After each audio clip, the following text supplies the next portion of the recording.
भाग 6। क्या smart meter सच में ज्यादा बिजली बिल बनाता है?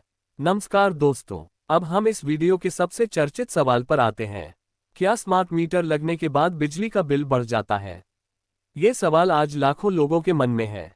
सोशल मीडिया पर भी इसके बारे में कई तरह के दावे किए जाते हैं। आइए इसे तकनीकी तथ्यों के आधार पर समझते हैं। क्या स्मार्ट मीटर खुद से ज्यादा यूनिट जोड़ देता है? इसका सीधा उत्तर है, यदि स्मार्ट मीटर मानकों के अनुसार प्रमाणित, सही ढंग से कैलिब्रेट और ठीक स्थिति में है, तो वह मनमाने तरीके से अतिरिक्त यूनिट नहीं जोड़ता। स्मार्ट मीटर भी वही बिजली मापता है जो वास्तव में आपके घर में उपयोग होती है। फिर कई लोगों का बिल पहले से अधिक क्यों आता है? इसके कई कारण हो सकते हैं। 1. पुराने मीटर की तुलना में अधिक सटीक मापन। कई पुराने मीटर समय के साथ धीमे स्लो हो जाते हैं। ऐसे मीटर वास्तविक खपत से कम यूनिट रिकॉर्ड कर सकते हैं। जब उनकी जगह नया स्मार्ट मीटर लगाया जाता है तो वह वास्तविक खपत को सही रिकॉर्ड करता है। इससे उपभोक्ता को बिल पहले की तुलना में अधिक लग सकता है। 2. स्टैंड बाय पावर की रिकॉर्डिंग। आजकल घरों में कई उपकरण लगातार बिजली लेते रहते हैं, जैसे LED TV, set top box, wifi router, mobile charger, microwave oven, washing machine, AC stabiliser. इनका स्टैंड बाय लोड छोटा होता है, लेकिन 24 घंटे और पूरे महीने में ये भी कुछ यूनिट जोड़ सकता है। 3. बिजली उपयोग की आदतों में बदलाव।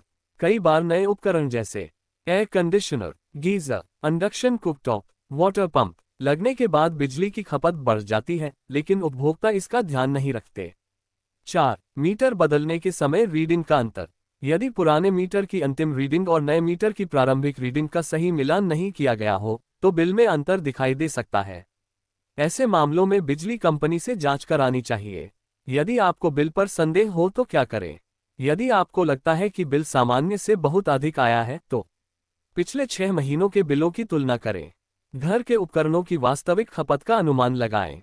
मीटर की रीडिंग स्वयं नोट करें। यदि फिर भी संदेह हो तो बिजली वितरण कंपनी से मीटर परीक्षण मीटर टेस्टिंग के लिए लिखित आवेदन करें। यदि परीक्षण में मीटर निर्धारित मानकों के अनुरूप पाया जाता है तो उसका परिणाम आपको बताया जाएगा। दोस्तों, हर अधिक बिल का कारण स्मार्ट मीटर नहीं होता और हर कम बिल का कारण पुराना मीटर भी नहीं होता। तकनीकी जांच, वास्तविक खपत और मीटर परीक्षण के आधार पर ही सही निष्कर्ष निकाला जाना चाहिए। अब आप समझ गए होंगे कि स्मार्ट मीटर और बिजली बिल के बीच संबंध को केवल अनुमान के आधार पर नहीं, बल्कि तकनीकी तथ्यों के आधार पर समझना चाहिए। एक बात फिर से बताना चाहूंगा, आजकल लगभग हर घर में कुछ ऐसे उपकरण होते हैं जो बंद दिखाई देने पर भी थोड़ी बहुत बिजली लेते रहते हैं। इसे स्टैंड बाय पावर या वैम्पायर लोड कहा जाता है। इनका लोड सामान्यतः बहुत कम होता है, लेकिन यदि ये 24 घंटे जुड़े रहें तो पूरे महीने में कुछ यूनिट बिजली खर्च हो सकती है। अब यहाँ एक महत्वपूर्ण बात समझिए। स्मार्ट मीटर और पुराने इलेक्ट्रॉनिक मीटर दोनों का उद्देश्य वास्तविक बिजली खपत को मापना है। यदि दोनों मीटर निर्धारित मानकों के अनुसार सही स्थिति में हैं, तो दोनों को इस खपत को रिकॉर्ड करना चाहिए। लेकिन यदि पुराना मीटर वर्षों के उपयोग के कारण धीमा स्लो हो गया है, उसकी एक्यूरेसी कम हो गई है या बहुत कम लोड पर ठीक से स्टार्ट नहीं कर रहा है, तो वह कुछ कम खपत दर्ज कर सकता है। ऐसे में नया स्मार्ट मीटर वास्तविक खपत को अधिक सटीकता से रिकॉर्ड करेगा, जिससे उपभोक्ता को ऐसा लग सकता है कि स्मार्ट मीटर ज्यादा बिल बना रहा है, जबकि वास्तव में वह वास्तविक उपयोग को सही माप रहा होता है। एक और महत्वपूर्ण कारण, कई राज्यों में स्मार्ट मीटर लगने के बाद अनुमानित एवरेज बिलिंग समाप्त हो जाती है। अब बिल वास्तविक रीडिंग के आधार पर बनता है। इससे भी कुछ उपभोक्ताओं को पहले की तुलना में बिल अधिक दिखाई दे सकता है। वीडियो का निष्कर्ष याद रखिए, स्मार्ट मीटर बिजली नहीं बढ़ाता, बल्कि बिजली की वास्तविक खपत को अधिक पारदर्शी और सटीक रूप से दर्ज करता है। अगले भाग यानी भाग 7 में हम जानेंगे नेट मीटरिंग क्या है, सोलर पैनल और स्मार्ट मीटर साथ कैसे काम करते हैं, इंपोर्ट और एक्सपोर्ट एनर्जी क्या होती है, सोलर उपभोक्ताओं का बिल कैसे बनता है।